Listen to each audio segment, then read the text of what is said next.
So if we go back in evolution, we needed to eat berries and other kinds of things that were sweet when we could. So we got certain nutrients we couldn't get from others' foods. So we developed the sweetness preference.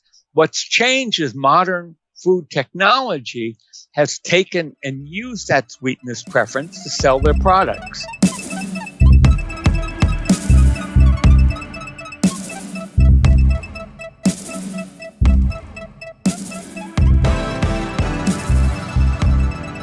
All right, ladies and gentlemen, we're back today with an episode. We're going to talk about sugar. It's a big deal. We've got somebody who is an expert. We've got Dr. Barry Popkin. How you doing, Barry? Hi, great. You are professional, working on the front lines, trying to stop people with the horrible things that we have: obesity, diabetes. Obviously, we know sugar is bad for us. But it's everywhere. So has there always been this amount of sugar, especially in the U.S.? Has there always been this amount of sugar in our food? Let's start with infant formula. Well, no. Up to the 1950s and 60s, people didn't add much sugar to anything. You started to get creative then, just putting sugar on some ready-to-eat cereals. But in general, we didn't have that much sugar added into all our packaged processed food like we have today. And it really emerged in the 1970s and 80s when modern food science took a hold in all the global food companies and all the big food companies across the world. And they started doing things to make their food more palatable. Now it's like almost what we call hyper-palatable, with the amount of sugar, sodium, salt, sodium, and saturated fats and refined carbs and all the additives they've added to make us really want these foods. So take infant formula. Infant formula has a minimum formula that's set up by global nonprofits, multilateral countries, and each country creates its own requirements of what's in that. That's the minimum that's in it. But on top of all the nutrients and other things that they want in the formula, what's happened is the global food companies have started adding sugar and more sugar to the formula. So you'll look at the formula, and probably 85% of all the formulas out there being sold now contain added sugar.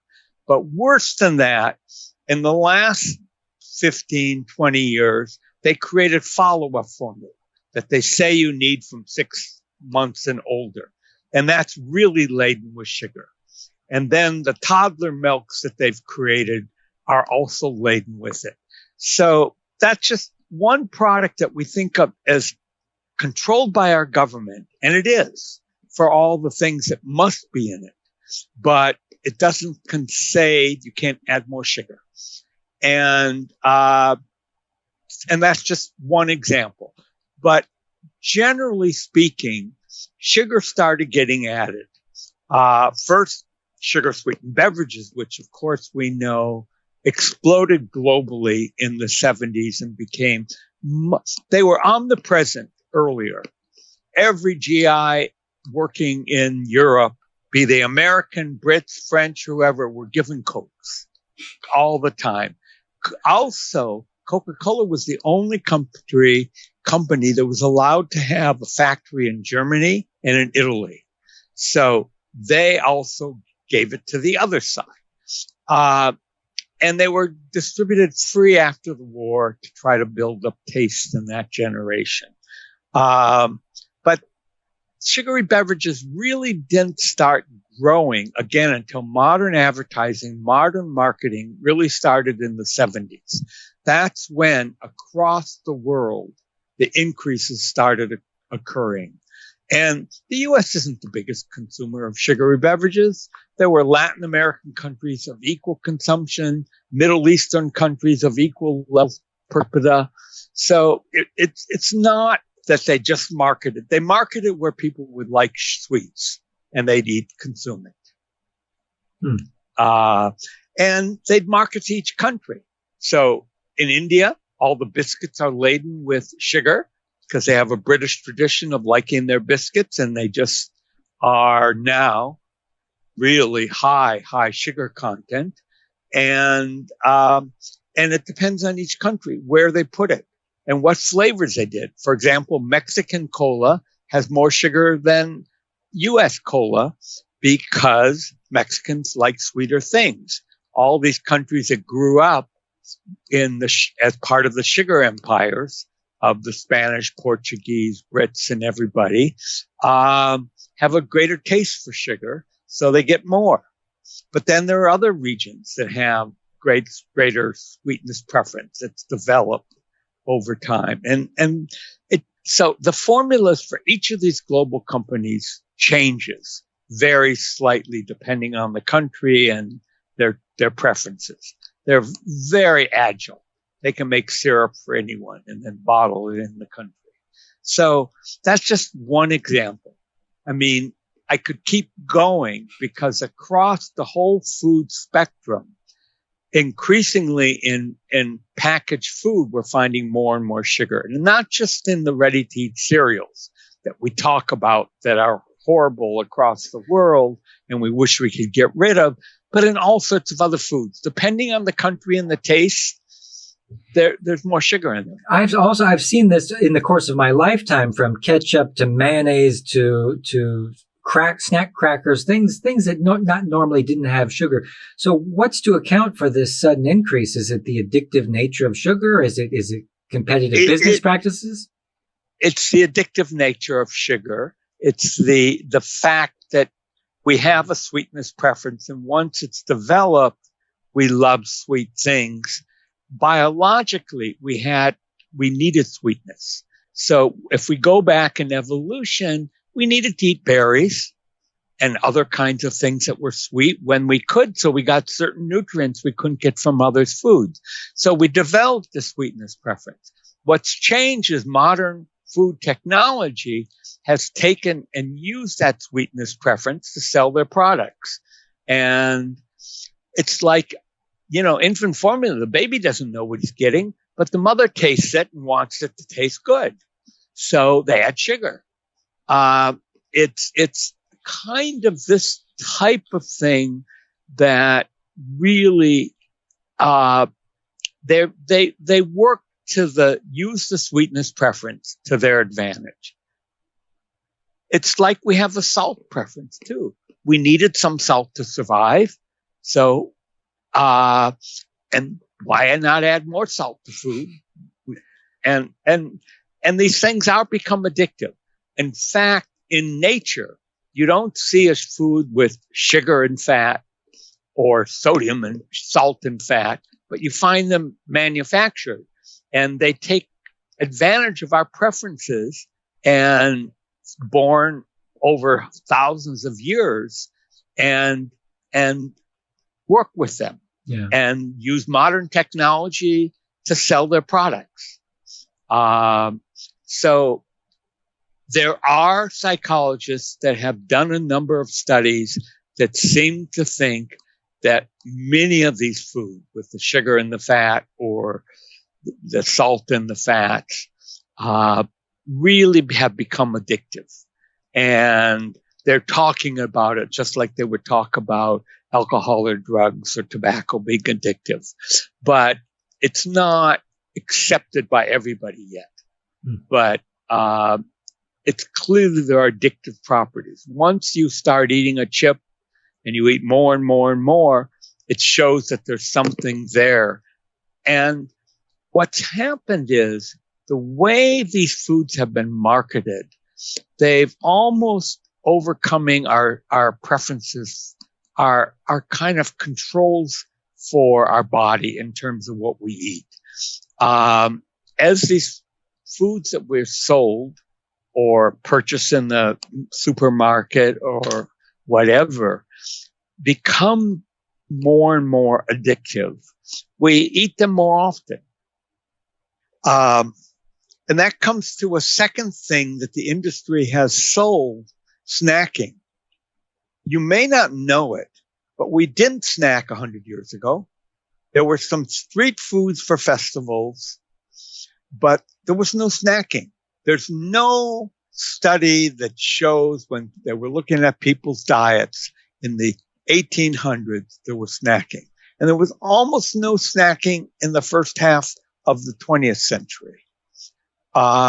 It's only been, and then the snacking would be maybe tea and a cracker or something, but it was very simple, or coffee and maybe you'd have something. And for children, maybe apples and fruit when families got more money and could afford to give them that kind of thing, or a cookie. But the industry saw this as a growth sector. So beginning in the late 1970s onward, it was a growth sector in higher income countries. Then after they penetrated them by the new millennia, they started selling snacking in Asia. The example I'd like to use is I started working in China in 1989 and did a nationwide survey there then. At that point, Chinese didn't snack. We stayed with families for 3 days and studied what these thousands of families ate and measured and rated, and they didn't snack. Then in 91, and this was then when the Chinese economy was opening up, Westerners could go there. They were starting to create modern industry. It was part of the Chinese economic revolution and social revolution. And in 1991, we went back. They were starting to give their kids some fruit. They had more income. They'd give their kids a fruit once a day or something. So it was a snack. But every 2 years we went back, 93, 97, 99, and we kept seeing the snacking doubling. Now the snacking are the kinds of things we see in the West, and it's growing and growing with Western style junk food. Sugary beverages for some tiny subset are quite consumed often. For others, it's salty things in China. In other countries, it's sweet things like India. But the global world and then the domestic companies that copy them have picked up modern marketing and are pushing snacking. So snacking is at its nth degree in a country like the U.S., but they can't sell that much more. We already have a large subset of people snack 3-4 times or up to 8 times a day. So it's constant eating. And once you eat that often, you don't have any hunger mechanism. You lose all your satiety controls, and you'll see it with people that will eat a bag of chips while they're watching TV or other kind of sweet things. So this is the way the world has shifted, and modern food industry has taken advantage of our preferences developed over millennia, really over thousands of years. The brain has been telling our bodies and our stomachs that we're getting something, but we're walking away from the whole experience nutritionally deficient. We're not getting the things we need. Our brain lights up and says, oh, salt, fat, sugar, you're getting food. But then the body goes, hey, I don't feel so good.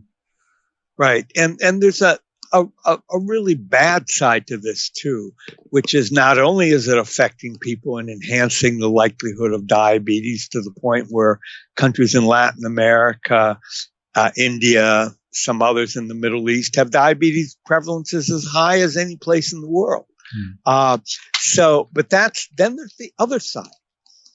Infants in the third world who are hungry and malnourished, people found in one study in Nepal, in a really rural, poor area in what we call the Terai, the uplands going down toward India, that in this area, 25% of infant and toddlers' diet came from junk food. And this are kids, and it was linked in their case, an association only with their being stunted. Now, we're finding this in all of the low and middle income countries. They're also consuming this food. You won't find a village in the world, any location, where some of these modern junk foods are not being sold. And it may be a stall in a few really poor villages. It's usually small stores in others. And it's not perishable. They're ready to eat, ready to heat. So it's the kind of thing easier to sell and easier to keep and not worry about perishing like modern healthy foods, fruits, vegetables, legumes, and other things. So, and they're high profit margins. It costs nothing to make these foods. They're food-like. They have lots of chemicals in them and other things. So it's affecting all ages and all income brackets across the world now. And that's the saddest part, that the people focused on hunger are involved now. So we've had IPFAN be part of coalitions I've seen in countries across the world fighting for regulations against these junk foods, fighting for SSB taxes and other things. Groups you would never expect that focus on hunger, and other things and breastfeeding now have to focus on fighting these, not just fighting infant formula, but all the junk food. And behind it, there's actually these companies where you're not just dealing with the food lobby or the sugar lobby, you're also dealing with the chemical lobby because they're providing so many bizarre new concoctions to put in food. Right. But in general, it's the nutrition profession that we're fighting. The old-fashioned nutrition profession was funded over time and developed to focus on nutrients. There's protein scientists, there's vitamin A scientists that study carotene in plants or other things. And there's a huge array of these. And what it has led to is most of the diet guidelines and most of the programs in higher income and lower income countries are focused on nutrients. But what we're talking about are foods and a food pattern that's very unhealthy. And there's only a few countries in the world that have gone beyond just talking about nutrients to focus on foods and food patterns and bring in the processing question, because it's the highly processed food that's laden with the sugar, the added sodium in the name of salt, because there are other healthy salts, potassium salt that could use to get rid of a lot of the sodium. Added sodium, saturated fats, the very refined carbohydrates, all the worst kinds of things to feed the noncommunicable disease epidemic of the world. And as it turns out now, feed the hunger epidemic and the undernutrition epidemic as well. So we've got, and these foods use more energy. Sugar is one of the most water-intensive crops in the world. A half a liter of Coke, a large bottle, but not the liter bottle, takes between 150 and 330 liters of water to make, most for the sugar, but also some for the vanilla and other things. And so that means if you buy a liter bottle, you're talking about 300 to 600 liters of water, depending what country you're in. In Europe, which uses a lot of cane sugar, it's less water. Like the U.S. has less water, but if it's most of the low and middle income world, it's sugar cane and very water intensive. And depending on the production methods and so on, more or less. South Asia is the worst, with very high use of water because the sugar is not super productive in the soil it's grown in. So, and then there's all the energy used. If you eat real food, other than transportation and maybe a little fertilizer and a smaller amount of irrigation, you're fine. Legumes, fruits, vegetables, they don't use a lot of sugar, relatively speaking. They don't use a lot of water. Animal source foods is the other big user of water in the world, and especially beef and lamb. Well, you're talking to a vegan right now, so. Yeah. Yeah. But these ultra processed foods are water guzzlers and energy intensive. And so it's not only hurting our health, but it's hurting the environment and making it less sustainable. Right. And this is becoming more and more apparent all the time. But it really begs the question, then what are the biggest obstacles that we're facing in regulating sugar as a huge problem? Well, the first one is that about 2/3 of the countries that grow sugar subsidize it. They pay essentially about 40% of the sugar in the world is subsidized. So that's number one.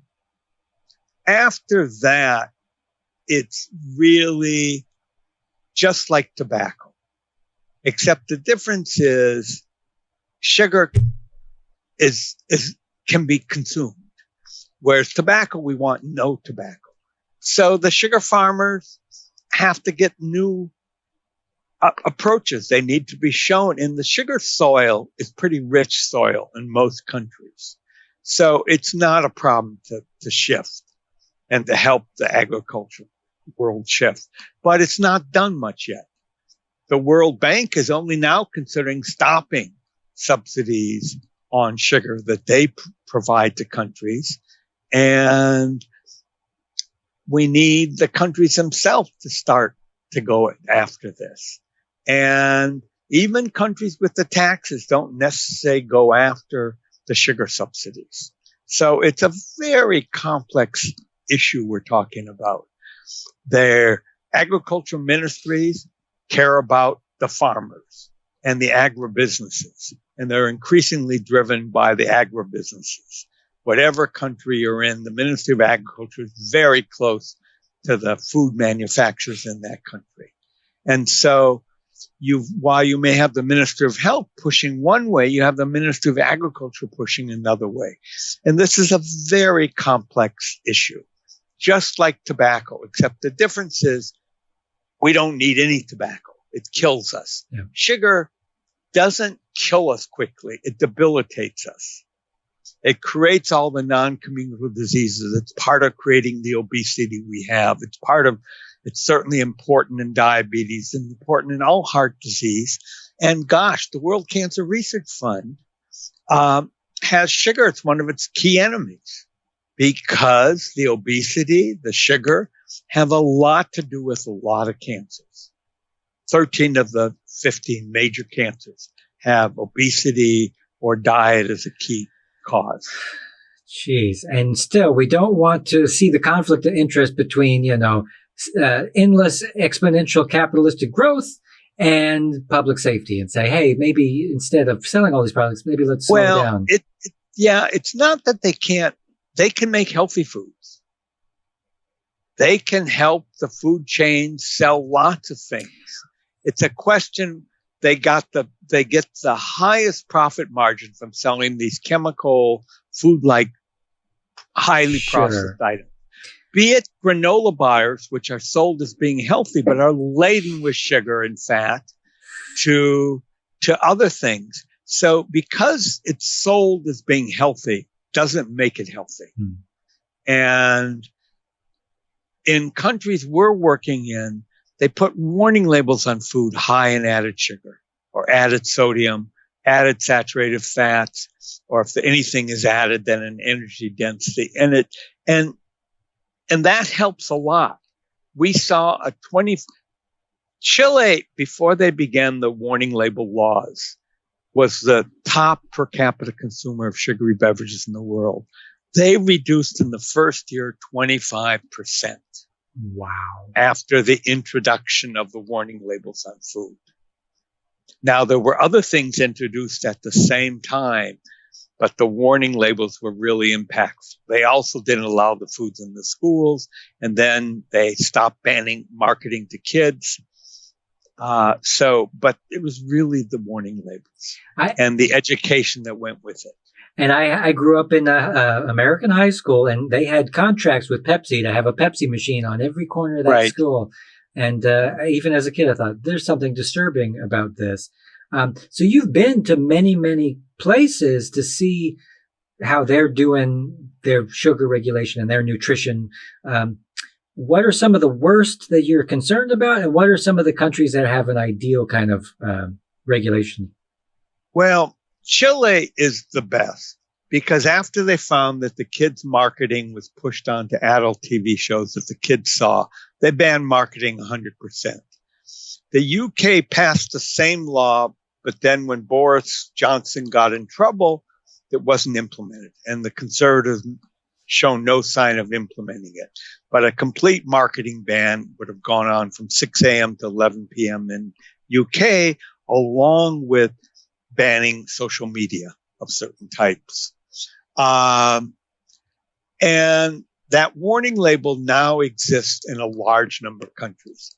Canada, Israel, Mexico, Colombia, Brazil, Uruguay, Argentina, and it's being considered. Right now, there's a law that's out for consultation, public consultation in South Africa, which has the same warning label with the strong criteria that they have in Latin America, weak criteria in Brazil, and not as strong a criteria in Canada.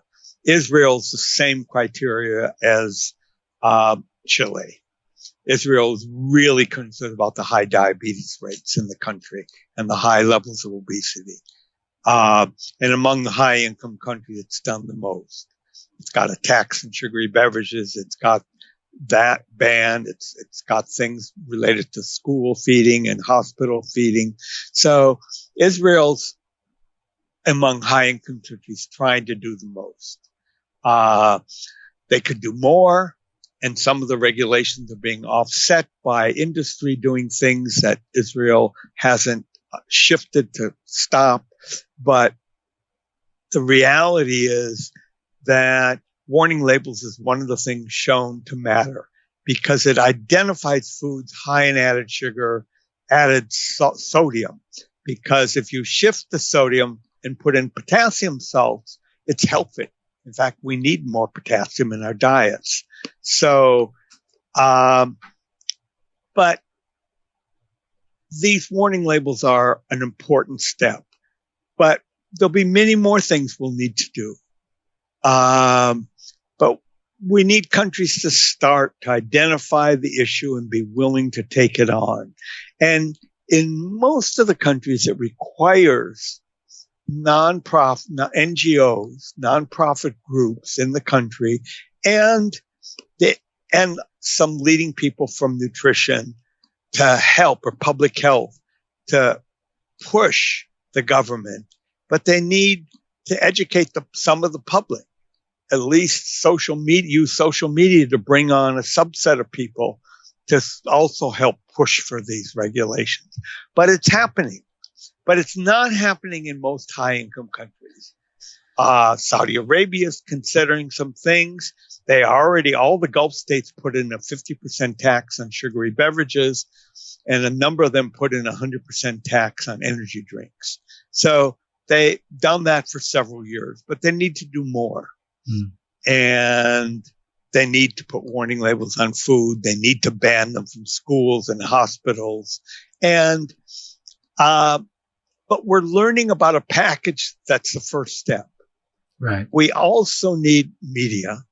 We'll need social media and public health and regular media to support these. So marketing bans are only really solid in Chile right now.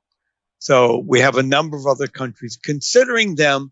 The South African law doesn't allow packages to have characters. The same for the Mexican law and the Colombian law and the Argentina and Uruguay. So that's a step. And in a number of these countries, they don't allow claims of any food that are there to try to offset. Israel didn't do that. And so you see all sorts of healthy and other claims on the foods with the warning labels to try to offset. But so we're learning what works. But this is a new territory. in tobacco, we only really learned what worked after 20, 30 years. And now we know what's very effective with tobacco. High taxes, packages with warning labels, pictures on the packages, plain packages with nothing on them. These are the kind of things they learned there. But warning labels was first used in tobacco and in a few countries in alcohol. And now it's being used for food as it should be. But what's happening is the industry is in a lot of high income countries has its grasp. So in Europe, Western Europe, it's the Nutri-Score. And it's something that has not been shown to change food purchases at all. Certainly not get rid of ultra processed food. So, but that's in a lot of the countries, and industries pushing for the EU to accept it as a requirement or the allowed approach in their country. So it could be mandatory. And, industry is trying in every country that we work in to try to get some label that doesn't work. Traffic lights, a green, other things that don't affect their sales. And so the warning label is the only one they really fight big time. That is so sad. And it's about time that companies like this and also the fossil fuel companies just learn to pivot. I'm sure you've got enough cash laying around that you could pivot your business model to fit instead of trying to manufacture the necessity for something, right? To let logic and science kind of reason this out. It's a shame that it has to be a fight. It's not so simple. We haven't figured out how to regulate the corporations, and we haven't figured out how. But that's going to be one of the next steps, along with a way to kind of label and start to point out high ultra processed food, which are really the foods that take advantage of our preferences for fat. This goes back to hunter-gatherers. We needed to eat fat when we could. We could live for months without food, but we needed water all the time. So therefore, if you take the water and you add sugar, we need it. We need water to survive. You'll die in 3 to 7 days without water, but you can live for a couple months without food. And so when food came with fat in it, we needed to gorge on it. And so that created a high fat preference. And now industry uses it to their advantage. So we need to find a way to stop having them use these basic tastes to sell unhealthy products, but rather use it for selling healthy products. With any addictive substance, it's going to have to be a slow process of slowly taking away the sugar, smaller amounts. Yeah, that's true. But at any rate, we need to start focusing on regulations. It's not going to happen. The public's not going to change on its own. Yes, a subset of people, 3-5% of any country may become really health conscious, become vegetarians, or just start to eat healthy, which means a little poultry and fish, and maybe a few times a year red meat. But that's not going to do it. We need regulations to change ultimately the way we're eating. And we probably down the road will need taxes of the same foods and other things and subsidies on really healthy food. Yeah. My gosh, the bread in Germany is really healthy. I know. But people can afford it there. So that's fine. But if you tried to sell healthier full grain breads and other things in other countries, it's more expensive. So you need subsidies so that they're not. And you need subsidies for fruits and vegetables, legumes, the really healthy stuff. Yeah. I think that's where we took the wrong turn in Albuquerque, is when we started subsidizing the most unhealthy forms of food. Well, the modern agriculture sector, which really developed, the technology started in the 1900s. across the world. But really after World War II, we sold the approach on the world. We developed it in the U.S. and that Western Europe was in the same boat. What we did was we decided the first thing you need to do is grow starchy staples and grains and stuff enough for people to eat so there'd be no hunger. And then grow cash crops. And the cash crops were tobacco, sugar, and later in animal source foods. So the system we developed created silos, railroad systems, other things focused on those products. And we trained people in almost every low and middle income country. They came to US, UK agricultural institutions, Europe, German, other ones, and they learned this Western way of thinking and growing. And they developed their skills around these crops. The horticulture area didn't focus on fruits and vegetables very much, except in unique spots where they grew them and they wanted to make them more profitable, and universities in those areas would start to focus on it. But in general, fruits and vegetables were ignored. Legumes were ignored. It was basic rice, corn, called maize in much of the world, wheat. These were the things. We got rid of tons of other healthy grains that existed around the world. Sorghum, millet, dozens of others went by the base because we subsidized the research on those three. You have the International Rice Research Institute. You have CIMMYT, and corn is another one I should have added. So corn, wheat, rice, and wheat. Corn, wheat, rice were really the biggest. There wasn't even an international agricultural research center based on vegetables and fruit. The vegetable center was developed really in the 1980s. In Taiwan decided it wanted to create an international vegetable research center. And of course, it wasn't allowed to, it wasn't part of the UN system, so it couldn't get all that extra money, but it created the first vegetable system. Legumes started later to be looked at by a group in international center in Colombia called CIAT. But in general around the world, legumes lost out because the time they really focused on that, it was too late. And other grains and staples became cheaper and legumes never did. So they died out increasingly.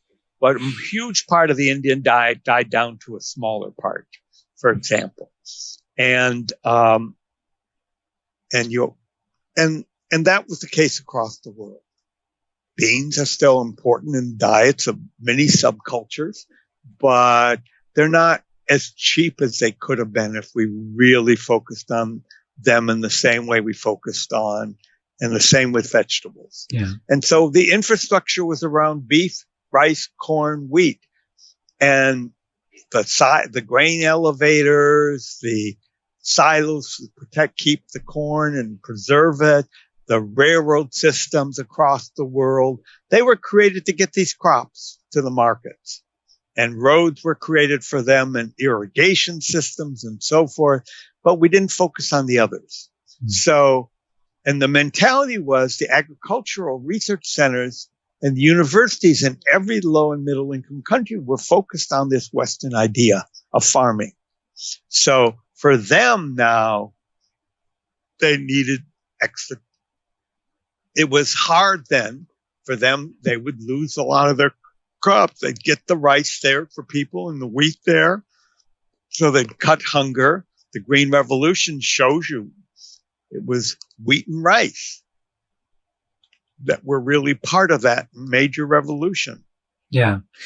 So it seems like anyway, Yeah, it seems like the best vegetables are the ones that are the best foods are the ones that you see no advertisements for. Like the last time I saw an advertisement for carrots or a billboard that said broccoli or something, it's obviously they were always good. And this was before we even discovered that vegetables were good for us or had these vitamins and stuff. We thought that meat and potatoes was the way to go. It's really, really interesting. Right. And so you look at the diet, you're in Germany, a country with a very heavy meat potato diet. You look at Eastern Europe, meat and potatoes, huge amount of potato consumption, smaller vegetable consumption. It's one of the obesity belts in the world. Yeah. Germany all the way through to Eastern Europe. It's kind of sad. When I go to Germany, it's hard for me. I have to search out restaurants to create healthy food, not the really rich mayonnaise laden kinds of things. To be fair, the restaurants here, compared to most other places in the world, just not very good. They're not well run, and I don't know why. I don't want to go. I don't want to go there. There's some great restaurants in Berlin and other cities. Sure. So, but they're good and bad in every country in the world. Yeah. So, but the point is that this is the food system. These are pieces of it I've talked about. They've developed over time, and they was brilliant. The agricultural system was brilliant for doing what it did. It created the prices of beef in the world before this recent couple-year period were like a fourth of what they were in 1950. I mean, we really cut the prices of the foods they went after. Now, the last 2 years, with the Ukraine war and all the things and the oil problems and other things, prices have gone up for all these products. But that's a short term. They'll, once Ukraine settles that war, it'll go back. And we'll see them return to normalcy over a year or two. And then we'll get back to the cheaper prices. Yeah. For everybody that eats meat out there, everybody who's deciding to forego that, hey, respect, because it's actually not that hard. So I've discovered. So I ask you one more question. I'll let you get back to your day. How did you get started? How did you get started on your journey in academia? And then when did you discover, hey, there's a necessity for me to dig a little deeper here? Well, mine's a strange history. I'm an economist. Oh. So people think of me as a nutritionist, and I, by osmosis, have gained the skills and knowledge. But I'm an economist. I went to live my senior year on a full funded scholarship so I could come back and have a second senior year at the University of Wisconsin-Madison.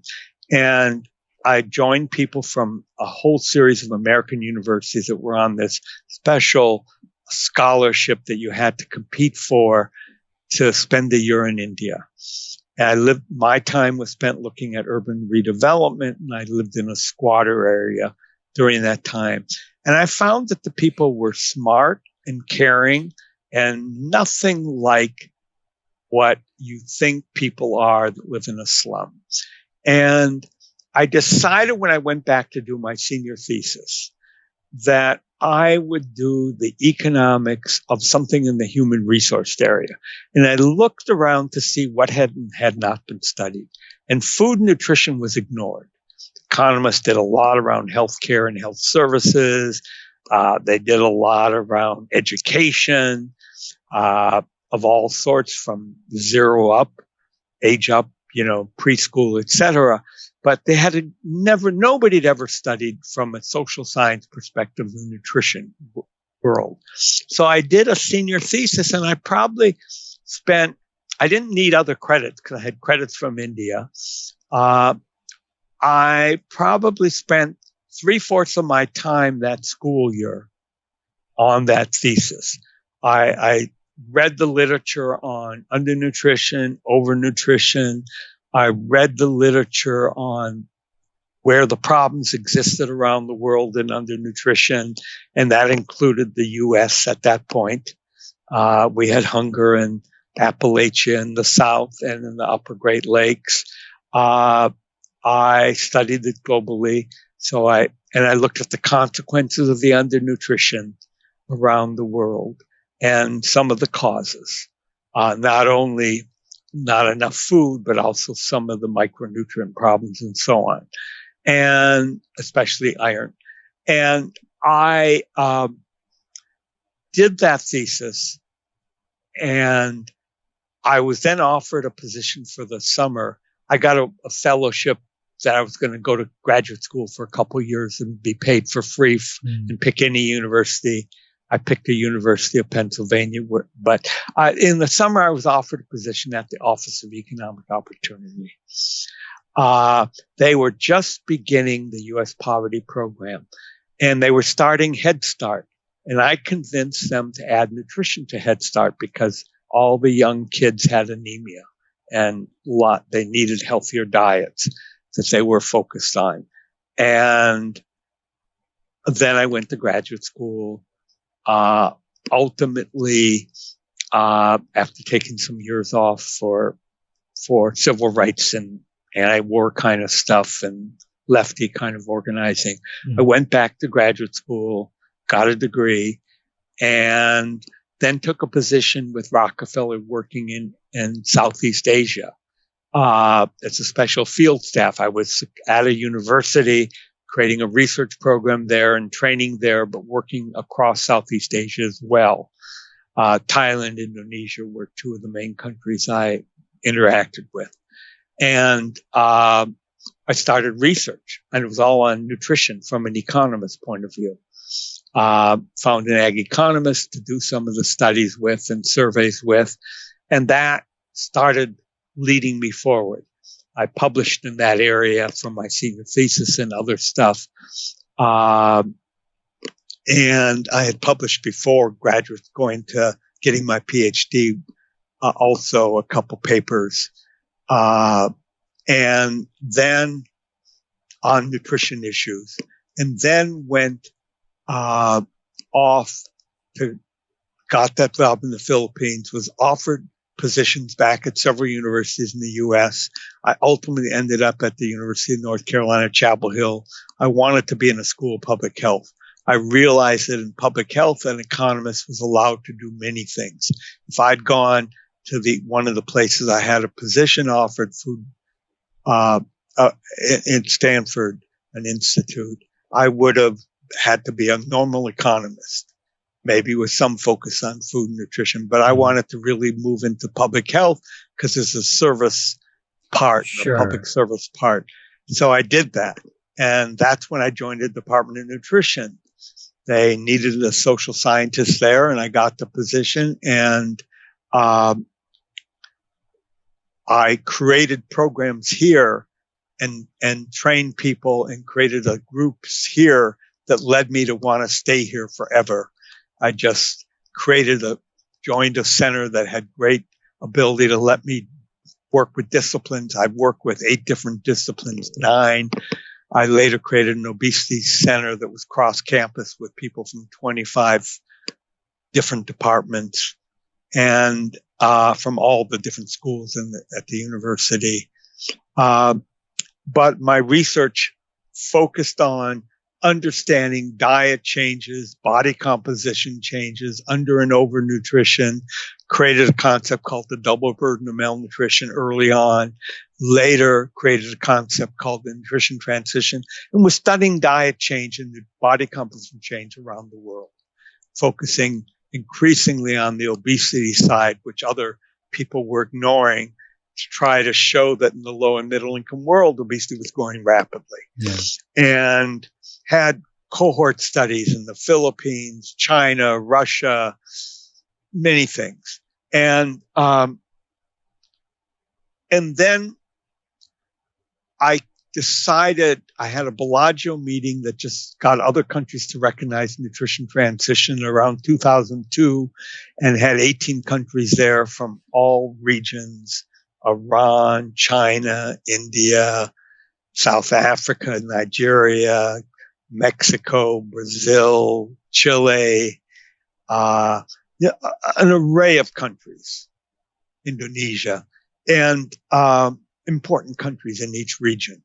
And from that, convinced them to start looking. And each of them had to write a paper looking at the changes in body composition in their country. And they recognized they had a lot more overweight than they thought, because everybody, all the nutrition profession in low and middle income countries was focused on undernutrition, ignoring the growing overweight obesity. And that got a number of them to shift. But later I decided we needed a next step to start doing something about it. So I created a Bellagio Meeting on regulatory issues. Out of that, I started working in Mexico and Chile with colleagues there who were leading and wanted to deal with the obesity in the country and the other problems that came with it, the diabetes, et cetera. And out of that, over 7 years, came the Mexican SSB tax. It took that long to get it. We started a beverage panel in Mexico, looked at ranked beverages. We had people from all the major medical societies do it, and they all signed on to a tax on SSBs and published in their journal this document we prepared. And in Chile, led by colleagues there, I helped in minor ways for them to get their regulations on that they got. And between the taxes in Mexico, and at the same time, I then went to the foundations. I went to the Wellcome Trust, to Rockefeller Foundation, and Bloomberg Philanthropies. Wellcome Trust ultimately created a program around climate change and nutrition, that they funded some centers in that area of health but nothing more. Rockefeller funded me to do a review and then to have a number of eminent people come and talk about it. Ultimately, they decided not to get into it because it was political and they were all tax-free money that couldn't do that. Bloomberg decided to held its own international meeting, brought on people from across the globe. After the meeting, they talked internally and they decided to do a case study in Mexico. Well, it turned out we'd been working for 6 years in Mexico toward a tax. So they went in and funded the advocacy group, a lobby group, and my colleagues at the National Institute of Public Health in Mexico, who I'd been working with. And within a year, Mexico got the sugary beverage tax and a junk food tax. My colleagues there asked us to work with them to evaluate it. And we did. And then a year later, I went down, my colleagues were going to get laws in Chile and asked us to come in and work with them. We put some proposals together, and we got funding from the Canadian International Development Research Center and a Chilean group to start some evaluation surveys. Bloomberg decided to build its program because it's of its success in Mexico and take on 4 core countries, and ultimately gave us a grant that would give us a large evaluation fund and a grant to provide research assistance to selected countries for advocacy and create resources for the world in these cases. And we did that. And that got me, and that was something I really wanted badly, to get into the regulatory side and to start having an impact to get toward healthier eating. And I started that. We've worked with a number of countries. We're not the only group working with them. International advocacy groups have helped them with skills and other things, but very strong advocacy campaigns in Brazil, Colombia, other countries have created what we got in these countries, created the tax in South Africa on sugar, on grams of sugar in beverages. And now we've got South Africa working on a law that will be passed. It's just under consultation, public consultation, a warning label law. And we're working with other countries. Huge battles with industry and and India to get a warning label. We may or may not win. Industry is very powerful there. Was there ever some misconceptions? Because seeing how you studied some of the malfeasance caused by corporations, but you also study economics, were there kind of differences in opinions when you went to go learn these things? And did you become more passionate as you started digging deeper into this? Well, clearly from the word go, we knew that taxes worked. And we showed it very quickly in a BMJ article in Mexico. And within a couple of years, 30 countries adopted taxes after the Mexican tax evaluation was published, and a number of cities in the U.S. So we knew that evaluations that showed impact would work, but we knew they had to be very objective. We had an evaluation advisory team of outside economists and others review everything we did and proposed to do. We've tried to keep our evaluation to a very high level of objectivity. And if we find something doesn't work, we say it. We try to figure out why so we know more for the future. And if we find out it works in the short term and then for the long term it didn't work, we try to understand it.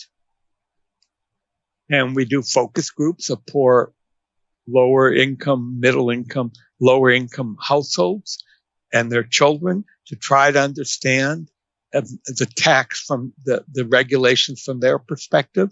And we learn a lot. Yeah. And we learn sometimes that our regulations don't work in the long term because there wasn't a good advocacy program. In Chile, when we started our regulation, we had this huge impact after a year, but they then got a very conservative government. Government let the regulations exist, but they wouldn't publicize them like they had started in the beginning. And so the regulations over time kind of wore out on people. You needed some discussion publicly and other things. So a lot of people shifted to slightly less healthy than before. We kept what we gained in the beginning, but we didn't gain more in the way we have in most taxes. In the second year, we have a doubling of what we got. Dr. Barry Popkin is talking about a correlation between conservative governments and unhealthy eating. I'll take it from you. So I think that's it. My story is a strange story. It includes having been on what's called the G7 working in Russia. And when we worked in Russia, we had all these groups claiming they were hungry. We did national surveys on weight and height, and we found they weren't hungry. And the subsidies were going to the wrong people, and we tried to stop it. But, and we did other things and worked in different countries in the region, the former Soviet Union, and started surveys and things to get them objective data and started working on regulations to change poverty lines, other things. And we were fairly successful. And of course, Yeltsin wasn't such a great president, and that destroyed a lot of things. And subsequently, Putin took over, and we know the rest of that history. But the point is, they still have a semi-capitalist country. It's a little bit more under a totalitarian leader, and so it's quasi-capitalist. Sure. But capitalism is what allowed it to really grow. Yeah. The oil sector was non-existent. It was brought in Western technology to make things work, and Western oilmen, and they got a working system that created a powerhouse it is today. So, I always say, powerhouses can go for good or bad. But at any rate, my life is a little different than most. But I'm the happiest now that I'm able to use the skills and knowledge I have and colleagues that are with me, that we have a set of skills to help the world. And we're lucky that there are countries that want the help. Not as many as we'd like, and there are NGOs across the world that want to get healthier countries, and we work with them. And so we're very lucky. And I'm lucky that the end of my career will be doing some good. You absolutely will. And I speak on behalf of all humans. And I want to thank you very much for what you do, because it's a huge sacrifice to devote your life to something that, you could have been a lawyer, doctor, make a lot of money, blah, blah, blah. But you did the right thing. And that's what anybody should be doing. And we really, really, we love you, Dr. Popkin. Really. Thank you. Thank you. And have a good week and Happy New Year. Happy New Year, everybody. Bye-bye.